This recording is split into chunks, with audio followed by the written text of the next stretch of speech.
Hey guys, it's Chris with the Entrepreneur Motivation Podcast, and we're going to do things a little bit differently today.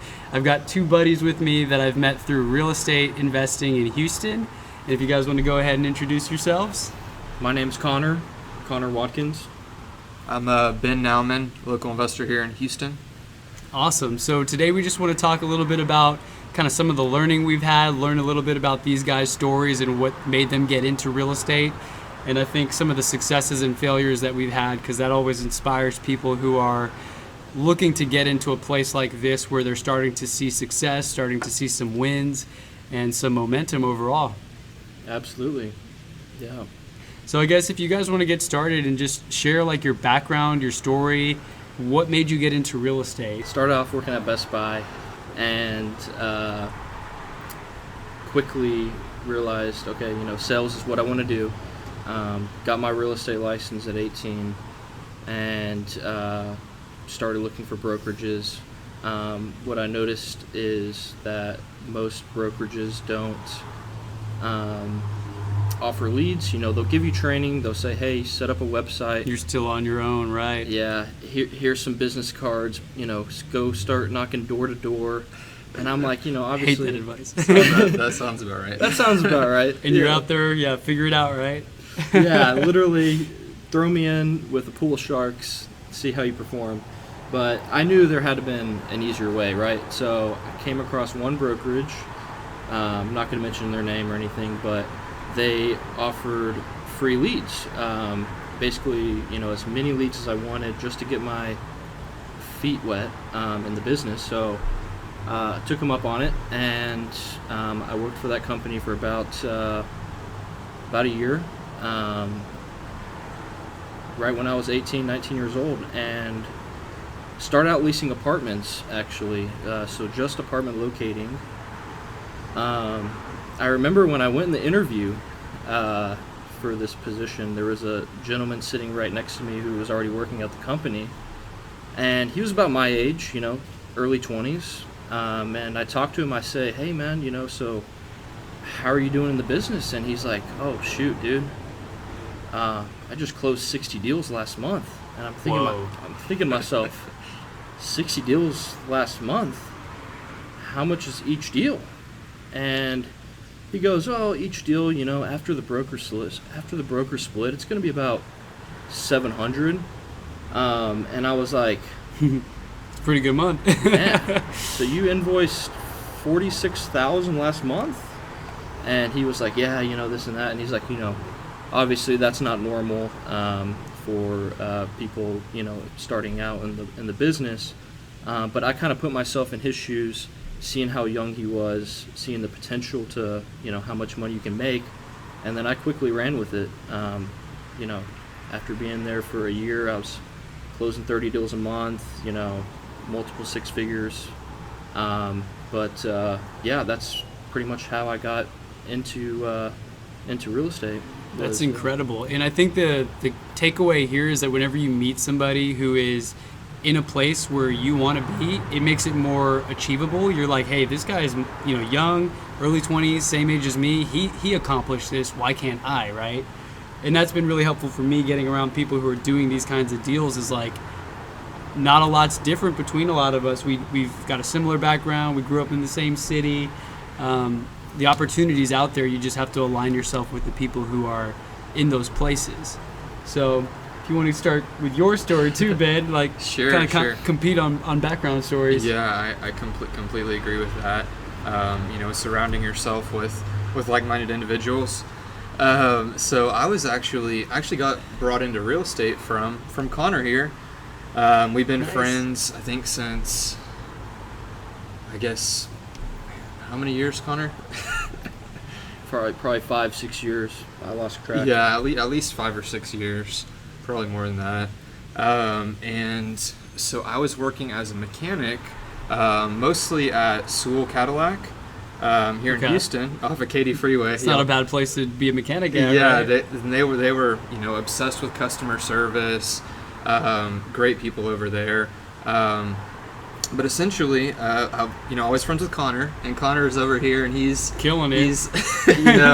He's 3 or 4 years younger than me, and he's like, yeah, just got my real estate license. I'm doing this and doing that. I'm like, okay, well, you know what? I'm not gonna hop in, but what I'm gonna do is I'm gonna keep tabs on on what he's doing over there, and I'm gonna watch him for a couple months and see if this thing is is legit. Because I heard a lot of hype. They said this real estate company was like wear pajamas to work. You can close deals over the phone, all that kind of stuff. And I was like, okay, I'm not sure if this thing's legit or not. And Conor one day showed me his invoices, which are a little bit different, than money in the bank account. It kind of turned out that we found out, the invoices isn't exactly money in your bank account, but he showed me his invoices for monies collected from clients, and that was, I believe, over $50,000 from just a couple months around there. And I was like, okay, well that's enough for me to kind of start taking these real estate courses. So about 2.5 years ago, between 2.5 or 3 years ago, I started every day when I got home from working on cars, I would work on my license I did the license courses online. So about 6 to probably 10 o'clock at night, I was actually drinking coffee, taking 60 milligrams of Vyvanse. Trying to focus and knock it out. Yeah, I was actually sleeping on lunch break as a mechanic, so I could keep going and all that good stuff. But yeah, I mean, I essentially got started as an agent, and I was with Conor. We were actually some of the top producers in with that real estate brokerage, and one day me and Conor both got cease and desist letters from the owner of that company. And he said, I don't want to speak to y'all anymore. If you want to talk to me, you have to talk to my lawyer. That escalated quickly. Yeah, we were actually roommates at the time, and we woke up. We got an email. It said, don't ever talk to this company again. You can only talk to my lawyer. And he said, all the previous commissions that you've made with the company, those are null and void. We're not paying you the $100,000 or so that was owed in commissions. So we were like, and this is from months in the past. It takes a little while to collect these invoices, and I was like, oh my God, what's going on here? But I said, let's relax. I know we can get through this. Through that process, I learned a lot of different valuable life lessons, a lot of skills. Through that point, I really got forced into real estate investing at that point. And a friend that I had that actually was from the same brokerage, I said, hey, he was actually staying at me and Conor's place one time. We were supposed to be helping him with apartment locating and showing him how we were doing a lot of deals as a real estate agent. And then I remembered when we met him, he was actually working on this thing called wholesale real estate. He was on our couch. He was running these things called Bing ads. And next time we went to talk to him about, hey, can we help you out with anything with apartment locating? Can we help you out with being an agent? He said, yeah, dude, I'm doing all these wholesale real estate deals over here. He just made $30,000 on an investing deal. And he said, dude, it was the quickest thing ever.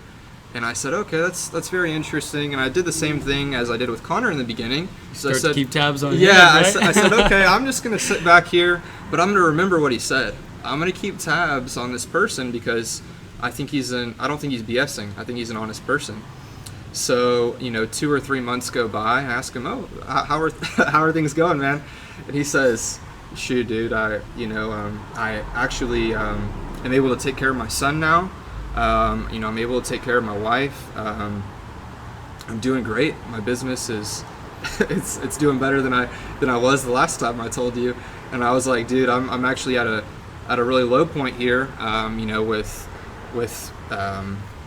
With getting out of that real estate brokerage that me and Conor got kicked out. I'm at a low point over here. I'm having a hard time.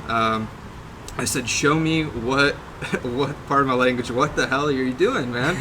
And he said, honestly, I'm pretty busy right now. I don't have any time to help you out with this real estate investing stuff. And I said, okay, man. And he hung up the phone, or I hung up the phone. And so I tried to do, the investing on my own for a little while. I actually didn't have that much traction on my own, but what he did was he kept tabs on me to see that I was really the type of person that was putting in the work, that I was serious about it, I was committed to myself. And then he actually contacts me a little while later and says, okay, what's going on? I said, dude, show me what you're doing again. I need your help, man. I need your help. Like for real this time. Yeah. And I said, dude, what's your schedule this month? I said, I don't know what's going on. I don't care what your schedule is. Tell me what day I'm driving down to Dallas, Texas, and you're going to show me what you're doing. You can charge me whatever. I don't really care. And he said, all right, fine, man. I guess I'll have some time free on this day or whatever. And so I paid him a couple $1,000 or no, I'm sorry. I paid him a little over $1,000, but between $1,000 to $2,000, I believe. And we met up, and he showed me exactly what he was doing, on these real estate investing deals. And he said, hey, this is. We actually looked at my financials. We literally went down a notebook a sheet of notebook paper about all these on what the problems were with my present business, what the issues were with that present business, the money going out, the money coming in, and he said, this is what I recommend you to do. You're literally having an issue here, and we need to fix this. I'm going to tell you what we need to do, and we need to start partnering on some investing deals. So I said, okay, let's do it. And we started partnering on investing deals, and it actually took me about 2 months of working crazy hours around the clock. Literally around the clock. I really was not sleeping much before I finally had traction. And I did my first deal with him, which was incredibly rewarding. When you have a lot of times when you have a negative bank account and you do your first investing deal or whatever you're doing as an entrepreneur, it's not even about that money. It's just about validation, right? Yeah, it changes. It's possible. It changes your mind forever. That this thing's possible. And so after working with him and him showing me the ropes on what was possible out there, that's how I got my start into investing and kind of started along trucking in real estate. That's really cool, and I love hearing both of your stories, especially since you guys know each other, and how you keeping tabs on him brought you into real estate, and then you started keeping tabs on your other friend, and now you guys are all kind of working together. You did a few deals together, right? So Conor, funny story. Conor kept when I started. He kept tabs on you. Yeah, I kept tabs on him. When every entrepreneur sees their close friends doing something, they don't hop in right away. They keep close tabs on them. Right. So Conor kept tabs on me, and he, I think it was after I did a small apartment deal here in Houston, on the east side.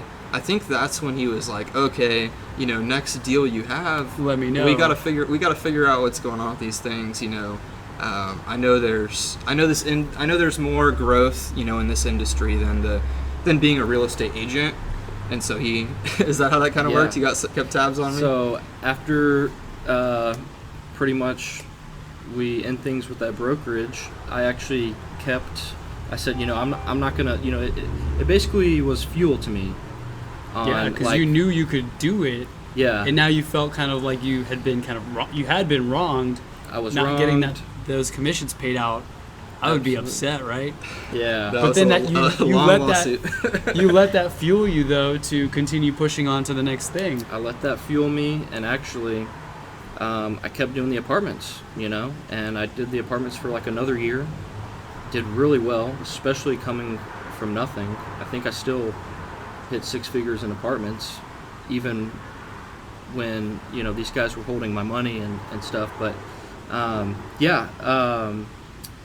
it was crazy, and one day, I saw Mr. Ben doing big things over here with the deals, and we had a little chat. I said, what's going on? I got some money saved up. I'm down to invest. Let's do it. Tell me the game plan. And he said, okay, well, I'm gonna keep doing what I'm doing. Next time I find a deal, I'm gonna pitch it to you. We'll run the numbers, make sure it makes sense, and basically start flipping houses. So yeah, he came across a deal. Before this, let me tell you something. So there were some companies here in Houston that Conor started reaching out to, and a lot of these companies do great things, but there was a company here that Conor started reaching out to in Houston because I at that point I wasn't doing 5 deals a month or anything like that. I wasn't doing 2 deals a month, so I didn't have in my pipeline a ton of deals for him to invest in at that moment. So you had to find the deal. Yeah, and still so spend it the took time. and he was really hungry. He wanted it to happen now. So he started reaching out to these other companies in Houston to get deals, and he was asking me my opinions, and he was getting really kind of trigger hungry, to get in, and a lot of times you have to jump right in, but I was having a hard time sleeping at night because the numbers I'm actually a really caring person, and I couldn't sleep at night knowing that some of these deals that he was looking at, I was worried about him losing a lot of money. They weren't really deals. Yeah, there are, I think it's, over 90% of first-time flippers actually lose money on their first fix and flip deal. Because they overpay for deals and they underestimate the amount of repairs needed. Yeah. I'm about to list a house, and I think I know one of these companies you're talking about. My investor got trigger happy. He bought a house from one of these companies, and it needed a new roof, like all these surprises, electrical issues, and he's basically having to try to list it higher than he really should, just to try to break even. Oof. And that means it's going to sit longer because there's other houses selling in the same condition for $30,000 less. That's crazy, man. So yeah. I kind of know what you're talking about. So you couldn't sleep at night. That's a good Yeah, friend. and so I'm like, okay, well, I better work a little harder to find something that me and Conor can work on together. Yeah. So we actually had a seller that I was talking to over in Tomball. This was before the other project we did, right? I think so. Yeah. Because sometimes you do a deal and you lock it up, and sometimes it doesn't always close for a while, or the rehab's shorter than a different deal. But I had a seller, and I took a long time of following up with her. But then in the back of my head, I'm like, this would be a good one for me and Conor. So I tell Conor, hey, let's do this thing together, and kind of just jump right in. So that was your first flip together? Yep. Yeah. And it's honestly there's so much learning experiences in real estate. I'm sure. Yeah, and It's just crazy. want to mention one major point a lot of people don't understand, especially in business. Obviously, Ben was able to help me out by bringing me the deal. So I said, well, look, Ben, you could have sold this to any other investor. But what I want to do for you, this is my first deal. I would like your expertise. Kind of show me the ropes. If you bring anything to the table, great.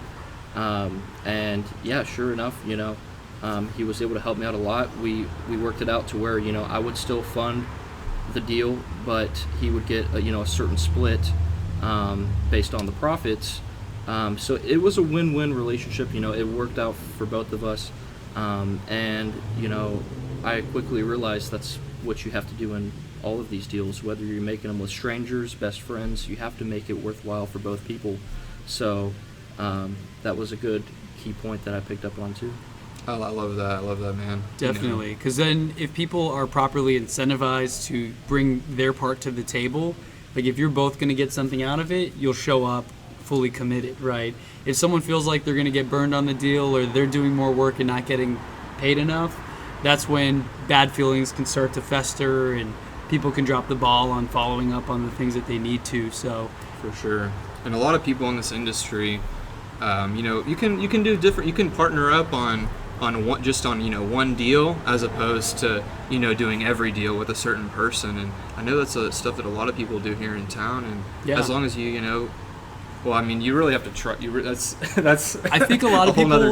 Yeah, you got to trust for sure, because there's a lot of people who do like a trial deal. They're like, all right, let's see, let's do one deal together, and then that gives you that trust, right? When the check clears and then they get paid and everything happened on time, they're happy to bring you that next lead or the next deal because they know that you're gonna stay true to your word. Because in this industry too, a lot of people burn bridges. They'll rip you off or cut you out of a deal just to make $5,000. Versus seeing long term, and like, you know, if you do $5,000 10 times, that much outweighs cutting somebody out just to make $5,000 one time on a deal. So partnerships, small world for relationships, sure. and the investment community, especially within your cities and stuff, right? Like in Houston, I saw a bunch of trash being talked about one guy on Facebook groups today who apparently raised a bunch of money and like hasn't paid people back, and he's got mutual friends with me, right? So I'm like, whoa. I know they're all talking about this guy because there's like a prison mugshot and all kinds of stuff going on, right? So news spreads fast. Definitely, yeah. You will get exposed in this business. It's such a small world. Or in any business. I mean, within your niche, within your industry. Absolutely. I've had people, I've had people do great to me, and I remember that. And those those are the people that you end up knowing. Knowing who the players are and stuff like that. I've asked people, hey, will you partner with me on this? And as opposed to some people that have treated me wrong in this industry too. I know what they did, and I'm just not bringing deals to them like that, or not choosing to partner up or build a relationship with them anymore. It's right. Now, I've bought. I think we've done a couple deals together with Ben now, and probably been through about 3 or 4. Flip or wholesale deals with him, and working with your best friend, it's easy as it gets. Of course, awesome. we have miscommunication here and there, but that happens with everything. I know a lot of people are hesitant too, right, doing deals or business with family or friends, because it could go either way, hit or miss. But I think as long as you're clear up front with your expectations and you make sure to keep the business stuff separate from the personal stuff, which I know can be hard. Like if you're losing money on a deal, it's going to be hard to be buddies and go get dinner, right? It's tough, man. I don't even know. It is. It's tough. And even me, like we were briefly talking before we started recording the podcast, I invented a product with a friend after I quit my job in oil and gas. We're still friends. We've just put $40,000 in each, and we haven't made any money at all. So we kind of just don't talk about that part yet. And then I got another friend he was a friend, I guess, and this was an example of what went south.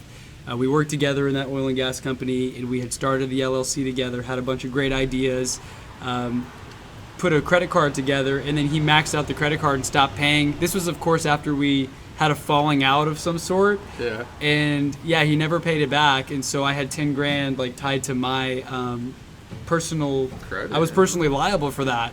So I've been trying to pursue that for a year or two as well, and it's like clearly he burned a bridge over a relatively small amount that it could have been a lot more, and now he blocked me on all social media. So it's like I can't even be mad about it. I'm just like, why would you do that, right? But it's an example of how I'm glad to see friends like you guys who are doing multiple deals, being successful, and keeping tabs on each other, right? From when I started till now, I mean, all different types of deals, single family, townhouses, apartments. I'm trying to think. I think that's about it. But everyone really has. I've had good experiences, and just because you choose to not do another deal with that, just because you don't choose to go forward and like, hey, let me do all my deals with that person, it doesn't mean there's any bad blood, but right. It just means you just don't. And sometimes I guess in these types of deals, like if you guys just did a deal together, you may be ready to kind of relax, you're going to go on a trip or whatever, so you have an opportunity that comes up, you might go present it to somebody else, right?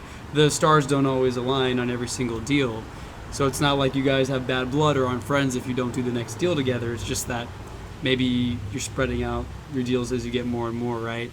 So I guess we talked about some wins and some losses and some challenges and stuff that you guys have faced, and I'm learning all this for the first time because I didn't really know you guys as that well yet. What's been one of your biggest wins, like a day that you were just like, man, this is the highlight of my life right now? That's an easy one for you. Yeah, I remember I was doing the apartments, and this was after everything happened, and I was doing it on my own. I remember 1 month collecting, I think it was 35,000 in apartment invoices just in 1 month, and just seeing like that really opened my eyes to like, wow, like, you Potential. know, I mean, yeah, looking back at everything that has happened, yeah, the potential, and there I was hungry, you know, more than just money hungry, you know. I wanted it all. I mean, I wanted to know everything that there was to the real estate game, whether it was apartments, houses. You know, I knew there was more than apartments out there, so that's kind of what took me down to the, you know, flipping and houses and stuff. But yeah, it was a big wake up call for me on that one. I would say that was my biggest win with the apartments, was just how much we were making. I was able to stash and Stash to invest. Huh? stash to invest. Yeah, Right, because then you had the cash to do the flips and the deals. And I think it's important to note too that you picked a small niche to start off with, right? Because a lot of people start off, let me try some of this, let me try some of that, and we all get the shiny object syndrome, right? So you got really good at one thing, and then when you started to see success with that, then you started to invest in other things too. So that's a huge takeaway. That's a big point. Yeah, just real quick, you know, a lot of entrepreneurs out there, they come up with, you know, 20 different ideas.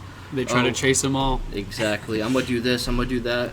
Guilty. And, yeah. That's never a good move. Yeah, I think the quote that I've heard before is, if you try to chase two rabbits, you won't catch either, or you'll catch neither. Whatever. Something like that. Yeah. Something along those lines. That's a struggle for all entrepreneurs. It's a daily struggle because people present new opportunities, and as you become more successful, they're like, oh, like you have the Midas touch. Like, what about this business idea? They'll pitch you on their ideas, right? Yeah. So what's been one of your big wins? I'll go with one of my lows, and then I'll say one of my highs. I remember one of my lows when I first started out in real estate as an agent. You know, my truck was actually barely driving to this appointment, this crappy office that we had over there on Westheimer Road in Houston. My truck's, you know, leaking radiator You're a mechanic fluid. though, right? Yeah, but when you're a mechanic, I know every mechanic can. They can fix like other certain cars, right? What happens as a mechanic? You don't have the time to fix your own stuff. Oh, because you're working on everybody else's stuff all day. Right. So if you work on your stuff, then you don't even have time for your family or for anything else. Right. But, I'm just giving you a hard time. But I would drive that truck, that Silverado, up to the office on Westheimer, and I actually was so hungry. I was working so hard. I actually fell asleep one night at that office on Westheimer on a couch. There in the office because I was working all night. That's incredible. Yeah, but I guess crazy work ethic. One of my highs, you know what, I've definitely had a lot of highs. I've also treated highs the wrong way. So one time through one of my first ever high I had, I was a bit younger. You know, it was maybe 2 or 3 years ago, at least 2 years ago.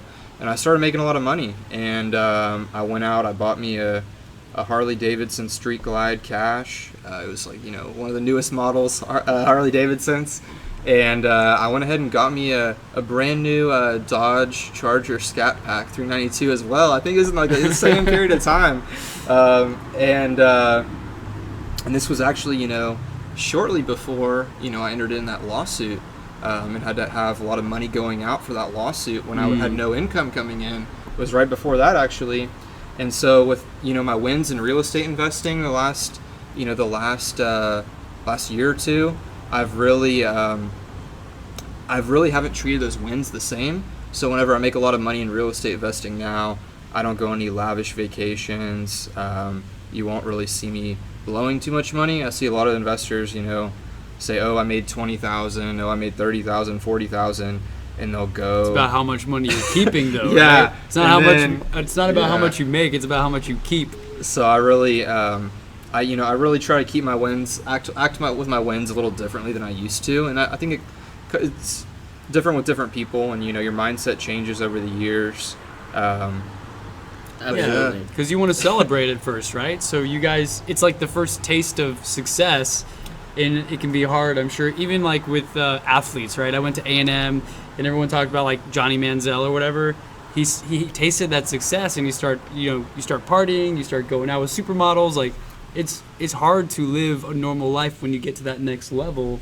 Definitely, and I mean, and it takes some time, I guess, right? And and I was also, I do count success as well as when I really feel like I help somebody out of a bad situation. I would think of that as like one of my highs too. I actually had a deal in Clear Lake. I had a deal in Clear Lake, and this is actually, it was a great situation. The seller was elderly. We had some great rapport. I had great rapport with the guy. It's actually him and his wife. And he was in really bad health. And due to a situation that came up, he was actually called into Harris County, into Houston. He was called into court.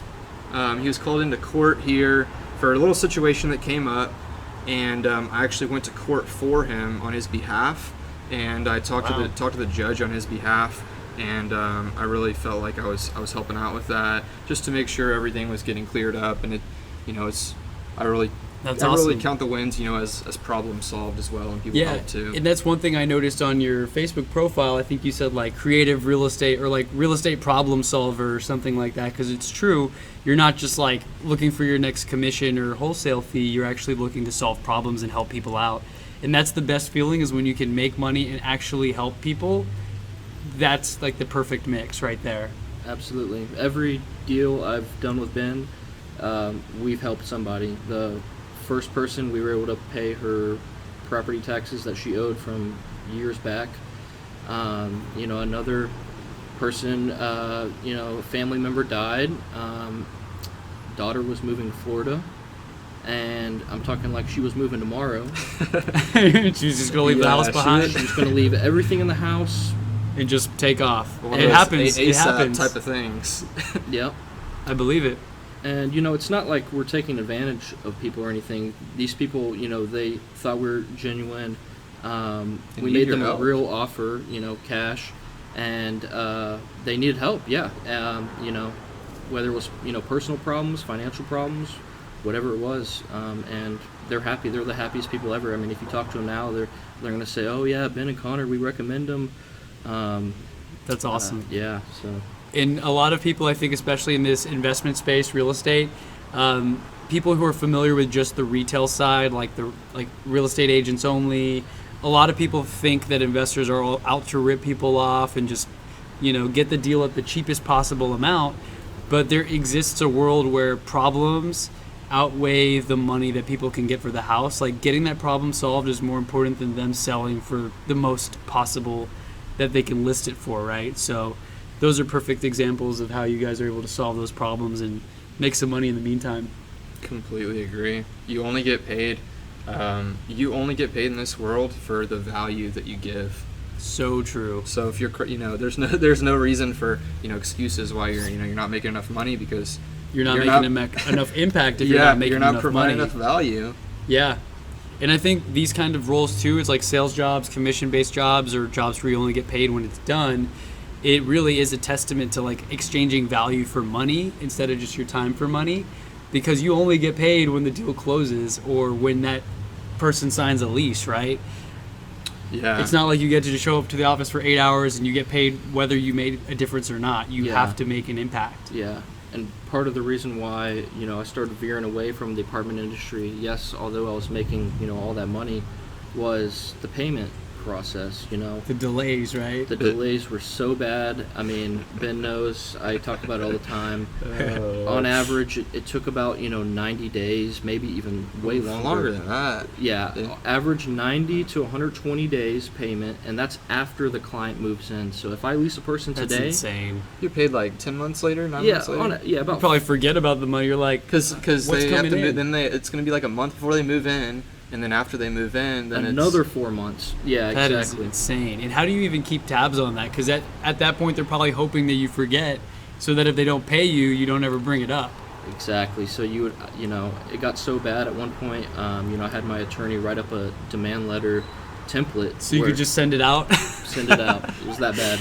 Wow. And some of those take them seriously, but some of them don't, right, Connor? Yeah, Some of them probably get them all the time, they do. Yeah. and they know it. It's very unlikely that someone would want to pursue legal action unless it was a significant amount, right? Because of the costs and the time involved.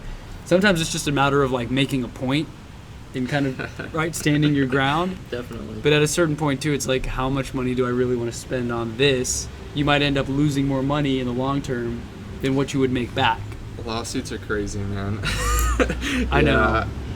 It's insane. I'll I'm scared. hold Like, back from talking about that. yeah, now. in America, it's like you could get sued for anything. I was just joking with someone the other day when I went to Indonesia, to Bali, to go surfing. I just had to pay the guy $10, and I could like take the surfboard into the ocean without signing anything. Like, it's incredible. If I were to die out there, like, no one would know, nothing would happen. How did you like Bali? It was amazing, dude. It's hard to come back whenever you're on vacation. I was still on vacation mode for another month, right?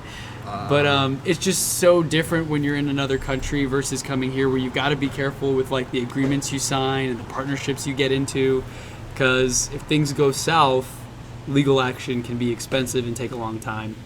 Absolutely. I completely agree. Sounds like you guys 100%. have a little more experience than I do. 100% agree with that statement. Most I've got a little taste of it, but like not to that extent. cases take about a year to two, right, Connor? Yeah. Most For cases sure. take about a year to two. Just dragged out, Dragged multiple out. dates, delays. and Yeah, everything is expensive. Depositions add up, all kinds of costs and things like that. Yeah, Anyways, absolutely. Well, good to know. Don't get in a lawsuit. So what would be a key takeaway that you guys have for entrepreneurs at all stages? I guess maybe more towards the audience who's getting started and maybe struggling with seeing their first success. They might be a little bit frustrated. What would be your advice to them? Absolutely. First thing is, get your foot in the door. It's always going to be easier if you know somebody. If you don't know somebody and you think you can just get your real estate license, or you think you can just become an investor tomorrow, I wish you the best of luck. You're probably in for a rude awakening. Yeah, I wish you the you'll best learn of luck. some things, that's for sure. Oh, you'll learn some things. Lose some money. The Yeah. hard way. You'll lose time and money, that's for sure. How I got here today, I basically knew somebody in everything. Knew somebody in the apartments, I knew somebody Yeah. in the houses. Now I know this guy. Now he knows a hopefully successful podcaster one day. Yeah. That's the one. That's awesome. But I mean, that just goes to show like how networking's so key, because honestly, I only met Ben once. I recognized him on my way out from a Starbucks, and then he brought his buddy along, and now we're all friends and we know each other, and I didn't even know how much these guys were killing it until we just did this interview. So now I'm going to leave inspired as well as you guys. So thank you for that tip. What would Yeah. be your tip for our entrepreneur audience? I was gonna give one takeaway for tip for the future here. So, if you're having issues in your business, having issues as a up and coming entrepreneur, you can't look at any external forces. I would become frustrated with yourself that you're not helping enough people. I love that. Frustrated with yourself that you're not helping enough people and providing enough value to people, because that's the simple fact of it is. So there's no, it's not an outside force. It's you finding a way, finding some way to help people, really. And I think part of that too goes to that victim mindset, right? A lot of people want to put the blame on why something didn't work out. I've got the friends who, if I tell them, oh, why didn't that happen? Why didn't that happen? They've got an excuse for everything lined up. So I think the adding value part really ties into also taking ownership and making sure that you are taking it upon yourself to add more value and to make more changes in your life. So that's just my little, Completely agree, man. to tie it all up in a nice bow. But yeah, with that being said, I guess where can our audience reach you guys? If they want to Yes. follow you Oh, or reach yeah. out to you, or So I'm pretty big on Instagram. The Wolf I like it. the Wolf of All Estates. And I'll go ahead and put it in the show notes too. Yeah, The Wolf of All Estates. Love it. yeah. So follow me there. Starting a YouTube channel as well. I recently posted a video about actually this complex. But yeah, it'd be nice to reach out to everyone. I love networking with new people. That's what this business is all about.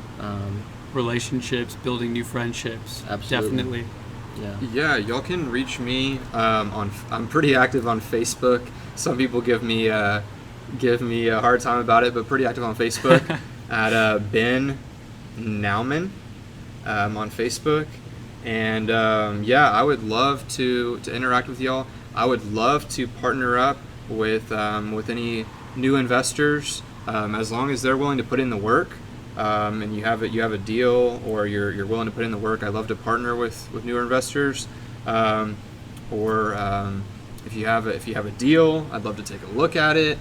I think that covers it. Oh, and then my Instagram, I'm going to be getting a little more active on Instagram. It's at I am Ben Naumann. But yeah. Awesome. And again, I'll put it all in the show notes so you guys can link directly to them if you want to connect or reach out.